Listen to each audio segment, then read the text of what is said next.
ദൈവനാമത്തിന് മഹത്വം ഉണ്ടാകട്ടെ. യിരെമ്യാ പ്രവാചകന്റെ പുസ്തകം 4-ാം അധ്യായം 1 മുതൽ 4 വരെയുള്ള വാക്യങ്ങളാണ് നമ്മൾ വായിക്കുന്ന. 1-ാം വാക്യത്തിൽ, ഇസ്രായേലെ നീ മനം തിരിയുമെങ്കിൽ എൻ്റെ അടുക്കിലേക്ക് വന്നുകൊള്ളുക എന്ന യഹോവയുടെ അരുളപ്പാട്. നിന്റെ മ്ലേച്ഛ വിഗ്രഹങ്ങളെ എൻ്റെ മുമ്പിൽ നിന്ന് നീക്കിക്കളയുമെങ്കിൽ നീ അലഞ്ഞു നടക്കേണ്ടി വരികയില്ല. വടക്കേ ദേശമായ ഇസ്രായേലിനോട് കർത്താവ് പറയുവാണ്, ദൈവം തൻ്റെ ജനത്തെ മാനസാന്തരത്തിനായിട്ട് ഇവിടെ ക്ഷണിക്കുന്നതായിട്ടാണ് നമ്മൾ കാണുന്നത്. ദൈവം തൻ്റെ ജനത്തോട് തങ്ങളിലേക്ക് മടങ്ങി വരാൻ അപേക്ഷിക്കുകയാണ്. അവരുടെ പിന്മാറ്റം വിട്ടിട്ട് വിഗ്രഹങ്ങളെ ഉപേക്ഷിക്കുന്നെങ്കിൽ അവർ അലഞ്ഞ് നടക്കേണ്ടി വരികയില്ല. അവർക്ക് പൂർണ്ണമായ സംരക്ഷണം ദൈവത്തിൽ നിന്ന് വേണമെങ്കിൽ അവരുടെ വിഗ്രഹങ്ങളെ അവർ ഉപേക്ഷിക്കണം. യഹൂദ ദൈവത്തെ അനുസരിക്കാഞ്ഞതുകൊണ്ട് അവരെ ശത്രുക്കൾ പിടിച്ചുകൊണ്ട് പ്രവാസത്തിലേക്ക് പോയി. 2-ാം വാക്യത്തിൽ, യഹോവയാണ് എന്ന് നീ പരമാർത്ഥമായും ന്യായമായും നീതിയായും സത്യം ചെയ്യുകയും ജാതികൾ അവനിൽ തങ്ങളെ തന്നെ അനുഗ്രഹിച്ച് അവനിൽ പുകഴുകയും ചെയ്യും. വിഗ്രഹാരാധന വിട്ട് യഹോവയെങ്കിലേക്ക് തിരിയുന്നുവെങ്കിൽ യഹോവ ആരെന്ന് അവർ അറിയും.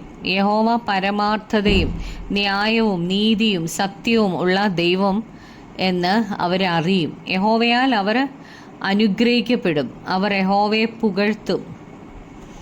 3-ഉം 4-ഉം വാക്യങ്ങൾ വായിക്കുമ്പം, യഹൂദ പുരുഷന്മാരോടും യെരൂശലേമ്യരോടും യഹോവ ഇപ്രകാരം അരുളി ചെയ്യുന്നു, നിങ്ങൾ മുള്ളുകളുടെ ഇടയിൽ വിതയ്ക്കാതെ തരിശു നിലം ഉഴുവീൻ.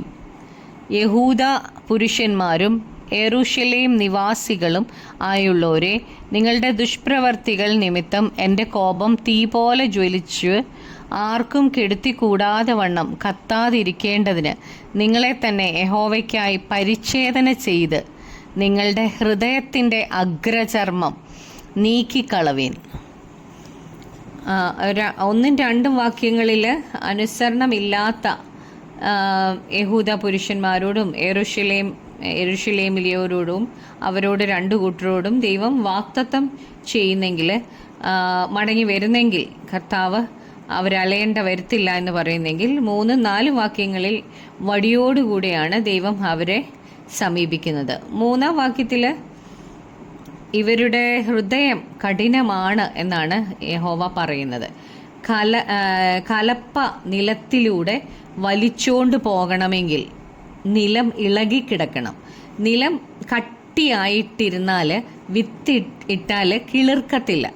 അതുപോലെ ദൈവത്തിൻ്റെ വചനം എന്ന വിത്ത് ഹൃദയത്തിൽ വിതയ്ക്കുമ്പോൾ അത് വളരണമെങ്കിൽ അവരുടെ ഹൃദയം തകരണം. എങ്കിലേ ദൈവവചനം സ്വീകരിക്കാൻ ആ ഹൃദയത്തിൽ പറ്റുകയുള്ളൂ. മുള്ളുകളുടെ ഇടയിൽ വിത്ത് വിതയ്ക്കുന്നത് കൊണ്ട് ഒരു കാര്യവുമില്ല.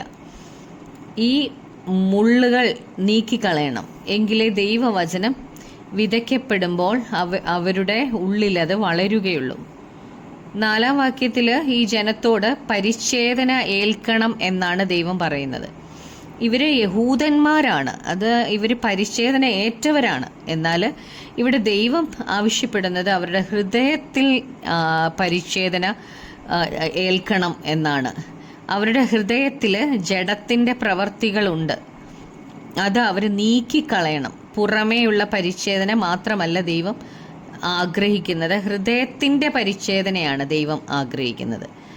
അല്ലെങ്കിൽ ദൈവത്തിൻ്റെ കോപം തീ പോലെ ജ്വലിച്ച് അവരെ ന്യായം വിധിക്കും എന്നാണ് ഇവിടെ പറഞ്ഞിരിക്കുന്നത്. യിരെമ്യാ പ്രവാചകൻ ദൈവിക ന്യായവിധിയെക്കുറിച്ച് മുന്നറിയിപ്പ് ജനത്തിന് കൊടുക്കുകയാണ്.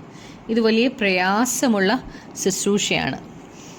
മുറിവ് പഴുക്കുമ്പോൾ നമ്മൾ ബാൻഡേഡ് ഒട്ടിക്കുകയല്ല ചെയ്യേണ്ടത്. മുറിവ് കഴുകി വൃത്തിയാക്കി ഞെക്കി പഴുപ്പെല്ലാം കളഞ്ഞിട്ട് മരുന്നിട്ട് കെട്ടണം. അതാണ് ഇവിടെ യിരെമ്യാ പ്രവാചകൻ ചെയ്യുന്നത്. പിന്മാറ്റക്കാരെ ചികിത്സിച്ച് സുഖപ്പെടുത്തണം. നമുക്ക് പ്രാർത്ഥിക്കാം. കർത്താവേ, ഞങ്ങളുടെ പിന്മാറ്റത്തെ അങ്ങ് ചികിത്സിക്കണമേ. കർത്താവേ, കർത്താവിനോടുള്ള ആദ്യ സ്നേഹത്തിലേക്ക് ഞങ്ങളെ മടക്കി വരുത്തണമേ. അങ്ങ് പറയുന്നത് മാത്രം അനുസരിക്കുവാൻ ഞങ്ങൾക്ക് കൃപ തരണമേ കർത്താവേ. യേശുവേ, ഞങ്ങൾ അലഞ്ഞ് തിരിഞ്ഞ് നടക്കേണ്ടി വരാതിരിക്കാൻ ഞങ്ങളുടെ മനം തിരിഞ്ഞ് കർത്താവിങ്കിലേക്ക് മടങ്ങി വരുവാൻ കൃപ തരണമേ. പരിശുദ്ധാത്മാവ് ഞങ്ങളെ സഹായിക്കണമേ. ഞങ്ങളോട് വ്യക്തമായി സംസാരിക്കണമേ. ഞങ്ങളുടെ പ്രാർത്ഥന കേട്ടതിനായി നന്ദി. യേശു ക്രിസ്തുവിൻ്റെ നാമത്തിൽ തന്നെ. ആമേൻ.